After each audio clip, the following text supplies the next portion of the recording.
Sarah had always believed her family was ordinary. She was a devoted mother, working part-time at a nearby grocery store.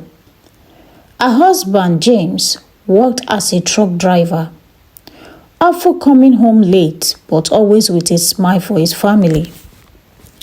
Their 16 years old daughter, Lisa, was Sarah's pride and joy. A smart, beautiful girl who loved school and dreamt of becoming a doctor. But everything changed in a way Sarah could never have imagined. It began with a small changes. Lisa stopped eating dinner and spent most of her time locked in her bedroom. She didn't want to talk. Her once bright, laughing eyes were now empty and sad. "Lisa, what's wrong?" Sarah asked one evening as she knocked on her door. "Nothing, Mom. I am fine," Lisa replied without even looking up. Sarah tried to brush it off. Maybe she just stressed about school. She told herself. James said the same when she mentioned it to him. Teenagers are like that. She will get over it. But Sarah told her something was seriously wrong. One night, Sarah came home early from work. The house was quiet. She heard soft crying coming from Lisa's room. Worried, she knocked and opened the door. Lisa was sitting on the edge of her bed, hugging her knees. Her face was wet with tears. "Lisa," Sarah's voice was gentle, but her heart was racing. "Why are you crying? Please tell me what's wrong." Lisa looked up at her mother, her lips trembling. "Mom," she started, then stopped, as if afraid to say the words. "You can tell me anything. I am here for you," Sarah whispered nearly beside her. Lisa's voice came out in a shocked whisper. "I am pregnant." Sarah froze, the words echoing in her head. "Pregnant? How? Who? Who did this to you?" Lisa couldn't look at her mother. "It's Dad," she said softly. Sarah blinked. Her breath caught in her chest. For a moment, the room seemed to be spinning. "What did you say?" "Dad," Lisa repeated, sobbing harder now. He came into my room more than once. He said I couldn't tell anyone. I didn't know what to do." Sarah's body shook. She stumbled backward, her hands over her mouth. Her mind screamed, "No, this can't be true." The man she trusted, the man she loved, had done the unspeakable to their daughter. That night, Sarah couldn't sleep. She sat in the dark living room, staring at the family photos on the wall. Pictures of James smiling, pictures of Lisa when she was small, holding his hand. How had she missed this? How had this monster been living under her roof? The next morning, while James was at work, Sarah took Lisa to a doctor. The doctor confirmed Lisa was 10 weeks pregnant. "I am so sorry," he said gently. Do you want me to call someone for you?" "The police?" Sarah nodded slowly. "Yes," she whispered. "Please." When James came home that evening, Sarah was waiting for him.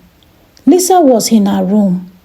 "Sit down," Sarah said, her voice calm but cold. James looked confused. "What's going on?"